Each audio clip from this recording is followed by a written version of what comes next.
नमस्कार दोस्तों, शौर्य क्लासेस में आप सभी का हार्दिक स्वागत है। मैं दीपक थपलियाल और आज की वीडियो में हम लोग बात करेंगे क्षय प्रत्यय के ऊपर। दोस्तों, जैसा कि आप सभी को पता है, हमने प्रत्यय प्रकरणम नाम की एक सीरीज शुरू की थी जिसमें हमने प्रत्यय क्या होते हैं, प्रत्यय के कितने प्रकार होते हैं, ये सब पढ़ा और प्रत्यय के एक एक प्रकार को हमने बिल्कुल विस्तार से अच्छे से पढ़ा। तो ये जो प्रत्यय प्रकरणम की आखिरी वीडियो है, इसमें हम क्षय प्रत्यय को उसी प्रकार से पढ़ेंगे जैसे हमने बाकी प्रत्ययों को पढ़ा। तो आप लोग इसे ज्यादा से ज्यादा शेयर कीजिए ताकि ज्यादा से ज्यादा लोगों को प्रत्यय समझने में मदद मिल सके। आइए इस वीडियो को शुरू करते हैं। तो सबसे पहले हम इसका सूत्र पढ़ेंगे जो है वर्ण दृढ़ादिभ्यः श्यैच। क्या है सूत्र दोस्तों? वर्ण दृढ़ादिभ्यः श्यैच। अब इसका अर्थ जानते हैं। तो उससे पहले ये देखिए कि ये अष्टाध्यायी जो है उसके 5वें अध्याय के पहले पाद का 123वां सूत्र है। ठीक है, ध्यान रखिएगा ये संख्या। और इससे क्या होता है? श्यय प्रत्यय होता है। अब इसको समझे, सबसे पहले श्यैच का अर्थ समझते हैं। तो श्यैच का अर्थ है श्यय प्रत्यय होता है और च से यहां इमनिच प्रत्यय लिया गया है पीछे के सूत्रों से, इससे पहले जो सूत्र कहे गए हैं ग्रंथ में। ठीक है, तो अर्थात श्यैच, इसका अर्थ हो गया श्यय एवं इमनिच प्रत्यय होते हैं। अब किसके साथ होते हैं? तो षष्ठ्यंत प्रातिपदिकों के साथ होते हैं। इसको और भी करें तो प्रातिपदिकों के साथ होते हैं। कैसे प्रातिपदिक? जो षष्ठ्यंत हो। ठीक है, मतलब षष्ठी विभक्ति में हो, ऐसे प्रातिपदिकों से भाव अर्थ में, किस अर्थ में? भाव अर्थ में श्यय और इमनिच प्रत्यय होते हैं। विकल्प से एक बार श्यय होगा तो जब श्यय नहीं होगा तब इमनिच होगा। ठीक है, अब षष्ठ्यंत प्रातिपदिक कैसे प्रातिपदिक? तो कहा गया है कि दृढ़ादिगण में पठित।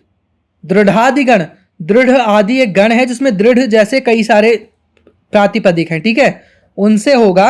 और वर्ण अर्थात रंगवाचक। ठीक है, या तो वो प्रातिपदिक कैसा हो? रंगवाचक हो, या दृढ़ादिगण में से कोई पठित शब्द हो।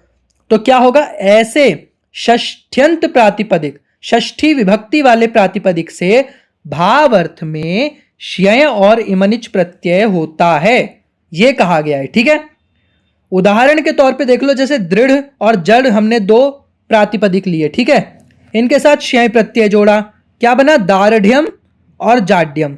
अब ये कैसे बना, इसकी क्या प्रक्रिया है वो हम आगे देखेंगे। आप ये बस याद रखिए, उदाहरण ऐसे होते हैं। ठीक है, अब दोस्तों अगला बिंदु ये है कि श्यय प्रत्यय जो होते हैं, मतलब श्यय प्रत्ययांत जो पद हो गए, वो कैसे होते हैं? नित्य नपुंसक लिंग होते हैं। कैसे? नित्य नपुंसक लिंग में होंगे। उसके बाद आता है कि श्यय प्रत्ययांत जो पद होंगे वो कर्मवाचक होंगे और भाववाचक होंगे। अब दोस्तों इससे पहले हमने इमनिच प्रत्यय पढ़ा था, वो केवल भाववाचक था। ठीक है, यहां क्या है? भाववाचक तो है लेकिन उसके साथ कर्मवाचक भी है, ये ध्यान रखिएगा आप लोग। अब अगला बिंदु ये है कि श्यय प्रत्यय के यित होने के कारण अचों में जो आदि अचवर्ण होता है उसकी वृद्धि हो जाती है। अब ये यित क्या है? तो आपने ये देखा होगा श्यय में य है, इसकी इत संज्ञा की जाती है। इत संज्ञा तो आपको पता है क्या होती है, पीछे की वीडियोस में बता रखा है। जिस वर्ण की इत संज्ञा हो जाती है ना, उस वर्ण में इत जोड़ दो तो क्या हो जाता है? वही पद बन जाता है। जैसे य में इत जोड़ा तो इत बन गया। ऐसे क अगर होगा, वो इत संज्ञा होगी तो वो कित वर्ण हो, कित पद हो जाएगा। ठीक है, ऐसा प्रत्यय जिसमें कित है, मतलब क वर्ण की इत संज्ञा हुई है।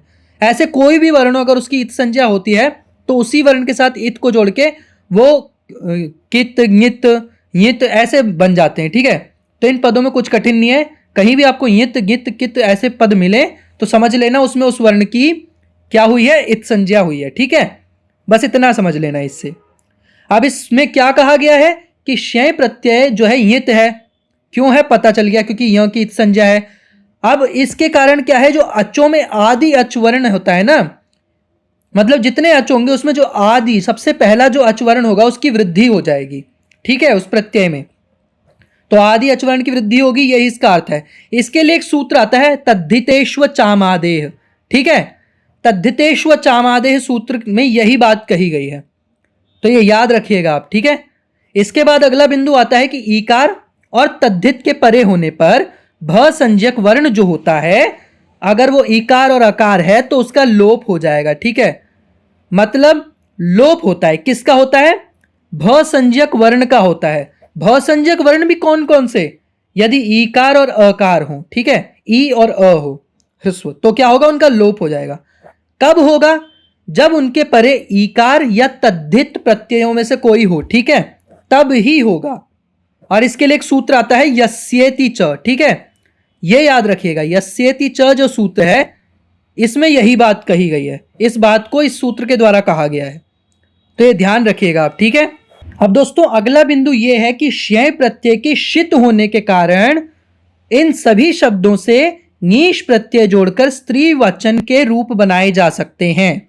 अब देखिए यहां शित आ गया, इससे पहले हमें एक क्या मिला था, इससे पहले हमें एक यित मिला था, तो यित का मतलब हमको पता है ना, ऐसे ही शित का भी होगा।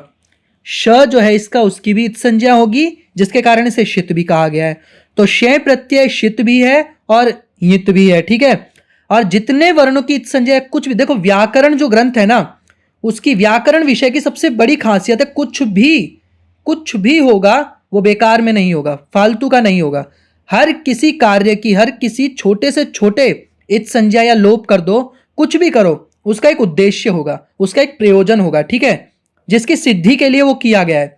ऐसा कोई सूत्र नहीं है जो बेकार होगा, या ऐसा कोई सूत्र नहीं है जो कहीं गलत लग गया, या कोई वर्ण नहीं है जिसकी इत संज्ञा हो गई। तो ये ध्यान रखिएगा, बहुत बड़ी खासियत है व्याकरण की, ठीक है।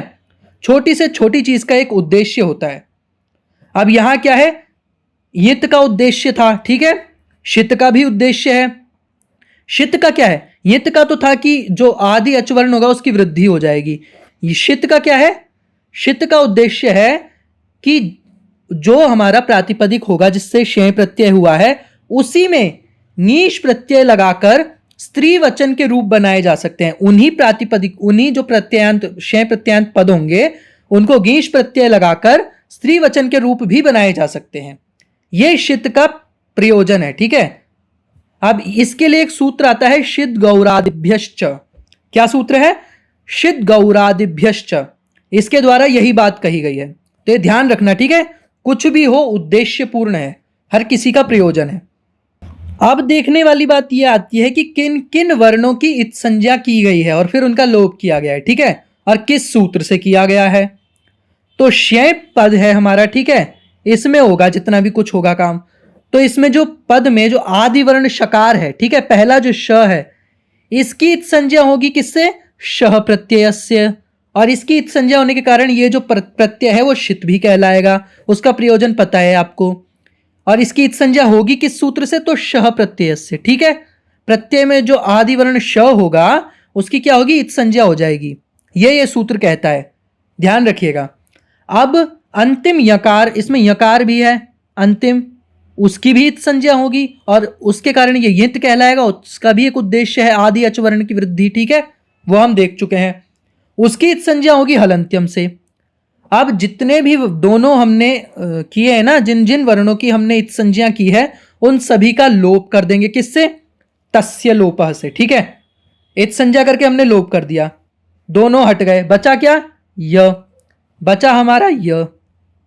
अब ये जो य बचा है यही क्या होगा, प्रातिपदिकों के साथ जुड़ेगा और आगे की प्रक्रिया चलेगी, ठीक है, बाकी सब हट जाएगा इस प्रत्यय में से।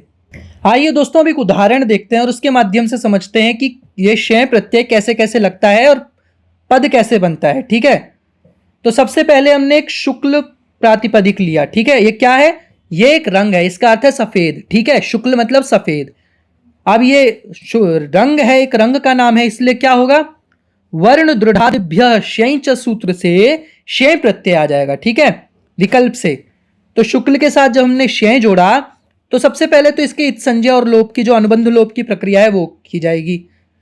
तो इसमें जो शकार और यकार है दोनों की इत संज्ञा हो गई, सूत्र पता है आपको, शकार की श प्रत्यय से, यकार की हलंत्यम से, और तस्य लोपः से दोनों का लोप हो जाएगा, बचा य, तो शुक्ल और य, ठीक है। अब क्या है, तद्धितेष्व चामादेह सूत्र लगेगा यार, ठीक है, अर्थ आपको पीछे बता चुके हैं, आप देख सकते हैं। तद्धितेष्व चामादेह कहता है कि आदि वृद्धि हो जाएगी, कैसे आदि की, जो अच होगा, आदि अच होगा उसकी वृद्धि हो जाएगी, ठीक है। तो शुक्ल में जो श में ऊ है वो आदि अच वर्ण है, ठीक है, स्वर वर्ण, उसकी क्या हो जाएगी, वृद्धि हो जाएगी। ऊ का जब वृद्धि करेंगे तो औ बनेगा, बना शौक्ल, और उसके साथ य, ठीक है। अब जो शौक्ल के साथ य है, इसमें यस्येति च से भ संज्ञक आकार का लोप हो जाएगा, ठीक है। तो भ संज्ञा किसकी गई है? ल में अ की। ठीक है, लकार में जो अकार है, ठीक है, उसकी भ संज्ञा की गई। तो यस्येति च सूत्र से उसका लोप हो जाएगा। ठीक है, लोप कर दिया, बना शौक्ल और य। अब क्या होगा? शौक्ल्य, जोड़ दो इसे। ठीक है, वर्ण संयोजन कर दो। उसके बाद प्रथमा एक वचन नपुंसक लिंग का रूप बनाओ, प्रक्रिया चलाओ, तो शौक्ल्यम पद मिलता है हमको। ठीक है, यह बनता है शय प्रत्यय से शौक्ल्यम। अब दोस्तों यहां जानने वाली एक नई बात यह आती है शय प्रत्यय के बारे में कि एक और चीज है जिससे शय प्रत्यय होता है। वो क्या है? तो भाव एवं कर्म अर्थ में, किसमें? भाव एवं कर्म अर्थ में शय प्रत्यय होता है। किन से? शब्दों से। ठीक है, शब्दों से होता है। कैसे शब्द? जो क्या है? ब्राह्मणादि गण में पठित हैं या गुणवाचक हैं और षष्ठ्यंत हैं। ठीक है, मतलब प्रातिपदिकों से शय प्रत्यय होता है भाव एवं कर्मार्थ में। कैसे प्रातिपदिक? षष्ठ्यंत प्रातिपदिक, षष्ठी विभक्ति वाले प्रातिपदिक और गुणवाचक या ब्राह्मणादि गण में पठित प्रातिपदिक से भाव एवं कर्म अर्थ में शय प्रत्यय होता है।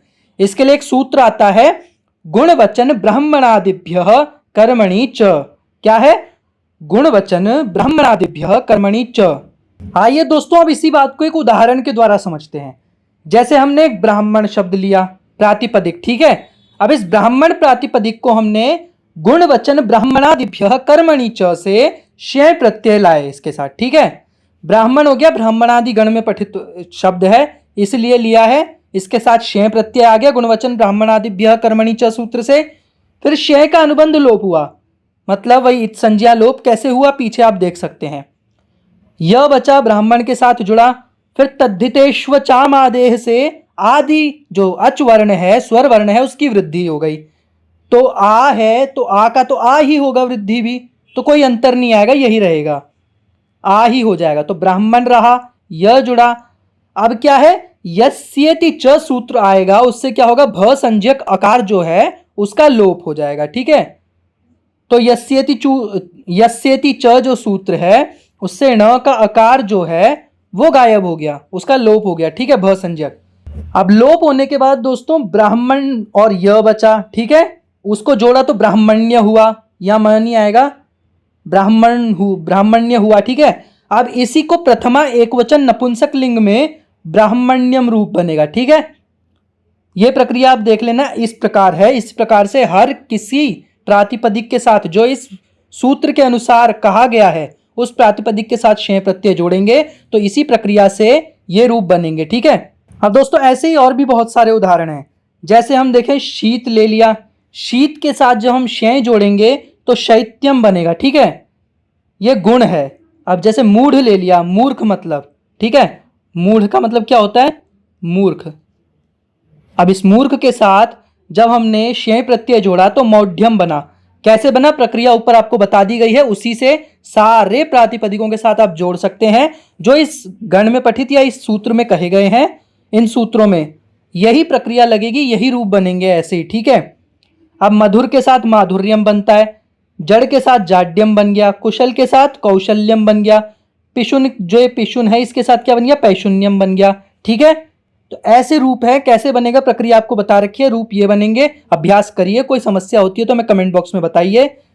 ठीक है दोस्तों, अगर आपने अभी तक इस चैनल को सब्सक्राइब नहीं किया है या आप इस चैनल पे नए हैं तो अभी जाके चैनल को सब्सक्राइब करिए और ज्यादा से ज्यादा लोगों के साथ शेयर कीजिए इन वीडियोस को, ताकि उनको मदद मिल सके और सहायता हो सके। ठीक है, आप देखिए आपके लिए हम कुछ ऑप्शंस लाए हैं, या अभ्यास कार्य, इसको आप करिए, आपकी प्रैक्टिस होगी। ठीक है, जैसे चोर शब्द है, इसके साथ जब हम शय जोड़ेंगे तो क्या बनेगा?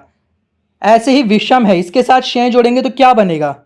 चापल्यम और नैपुण्यम जो है इनको विग्रह करेंगे तो क्या बनेगा? दोस्तों आप अभ्यास कीजिए इनका, ये बहुत इंपॉर्टेंट है आपके लिए। अगर आप प्रत्यय को समझना चाहते हैं, प्रत्यय प्रकरणम में जितने भी प्रत्यय मुख्य हैं उनको समझना चाहते हैं, तो ये जो अभ्यास दिए जाते हैं इनको करिए। कोई दिक्कत आती है तो कमेंट बॉक्स में बताइए, हम हैं बताने के लिए, तभी आपको आएगा। और ज्यादा से ज्यादा लोगों के साथ शेयर कीजिए इसे। ठीक है, आइए अब आगे बढ़ते हैं। आइए दोस्तों अब शय प्रत्ययांत पदों का वाक्यों में किस प्रकार प्रयोग किया जाता है वो देखते हैं। अब ये क्या है, ये भाव अर्थ में जितने भी प्रत्यय होते हैं इनका सामान्य होता है। जैसे हमने तव्यत और अनियर प्रत्यय पढ़े, हमने इमनिच प्रत्यय पढ़ा, हम ये पढ़ रहे हैं, ये सब भाव अर्थ में है। ठीक है, तो इनके वाक्य भी वही होंगे, भाव अर्थ में एक ही अर्थ में है जब, तो वाक्य भी एक ही प्रकार के बनेंगे, प्रत्यय अलग अलग लग जाएंगे बस। ठीक है, तो अब जैसे यहां देखें हम, पंडित अपना पांडित्य, पांडित्य मतलब पंडित होने का भाव, ठीक है, अथवा कर्म, भाव और कर्म अर्थ में होता है ना, तो इसलिए पंडित होने का भाव या पंडित होने का जो कर्म होता है उसे पांडित्य कहते हैं। और पंडित अपना पांडित्य कभी नहीं छोड़ता है। तो इस बात को संस्कृत में कैसे कहेंगे, तो पंडित क्या, नहीं छोड़ता, मतलब न त्यजति, ऐसे देखते हैं, नहीं छोड़ता, न त्यजति, क्या नहीं छोड़ता, सबसे पहले तो कदापि न त्यजति, कभी नहीं छोड़ता। ठीक है, मान लिया कभी नहीं छोड़ता, क्या नहीं छोड़ता, पांडित्य नहीं छोड़ता, तो पांडित्यम कदापि न त्यजति, पांडित्य कभी नहीं छोड़ता। कौन, पंडित, पंडितः पांडित्यम कदापि न त्यजति, पंडित जो होता है वो पांडित्य कभी नहीं छोड़ता। किसका, अपना, अपना ही पांडित्य, पंडित अपना पांडित्य कभी नहीं छोड़ता। पंडितः स्वस्य पांडित्यम कदापि न त्यजति। ऐसे क्रिया से लेके कर्ता तक आइए, धीरे धीरे करके, क्रिया, कर्म, कर्ता, इससे क्या होता है, वाक्य अच्छे से बनता है और समझ भी आता है। ठीक है, दूसरा वाक्य यह है कि आज यह अब मूर्ख अपनी मूर्खता दिखा रहा है, आज यह मूर्ख अपनी मूर्खता दिखा रहा है। तो दिखा रहा है, दर्शयति, क्या दिखा रहा है, मूर्खता दिखा रहा है। मूर्खता को संस्कृत में बोलते हैं मौढ़्यम, तो मौढ़्यम दर्शयति। ठीक है, मूर्खता दिखा रहा है, मौढ़्यम दर्शति, किसकी, अपनी, स्वस्य, स्वस्य मूर्खता दिखा रहा है, स्वस्य मौढ़्यम दर्शयति, अपनी मूर्खता दिखा रहा है। कौन, मूर्ख, मूर्खः स्वस्य मौढ़्यम दर्शयति, मूर्ख अपनी मूर्खता दिखा रहा है। आज यह मूर्ख अपनी मूर्खता दिखा रहा है। आज बोलते हैं अद्य, अद्य एषः, यह मतलब एषः, अद्य एषः मूर्खः स्वस्य मौढ़्यम दर्शयति।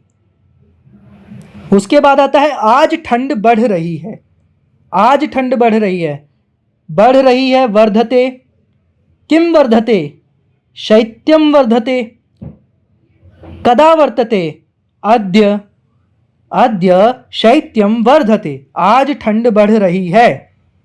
ठीक है, इसी प्रकार वाक्य बनेंगे, इन्हीं अर्थों में बनेंगे, भाव और कर्म अर्थ में। ऐसे ही वाक्य बनाइए, कमेंट बॉक्स में लिखकर बताइए, फिर देखेंगे जितने सही होंगे। अब आता है दोस्तों हमारा सबसे पसंदीदा स्तर, क्या है ये, पहचान कौन, शय प्रत्यय की खोज। आइए खेलते हैं। अब दोस्तों ये कुछ पद दिए गए हैं, इनमें से हमें पहचानना है कि जो हमारा शय प्रत्ययांत पद कौन से हैं। ठीक है, शय प्रत्यय किस पद में जुड़ा है, किस प्रातिपदिक के साथ जुड़ा है। ठीक है, तो सबसे पहली पंक्ति है, इसमें है निपुणः, निपुणम या नैपुण्यम, किस पद में क्या है, शय प्रत्ययांत पद है। कौन सा पद है शय प्रत्ययांत, बताइए जी। निपुणः तो नहीं है, निपुणम भी नहीं है, नैपुण्यम है, क्योंकि इसकी जितनी शर्तें हैं वो सभी इसमें पूरी हो रही हैं। कैसे हो रही हैं, ऊपर प्रक्रिया देखें, आपको पता चल जाएगा, पूरी वीडियो देखिए, समझ आ जाएगा।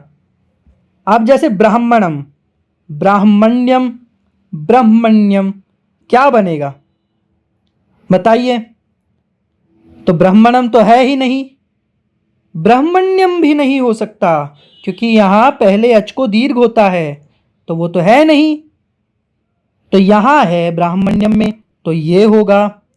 वही प्रक्रिया ऊपर देखिए, पता चल जाएगा।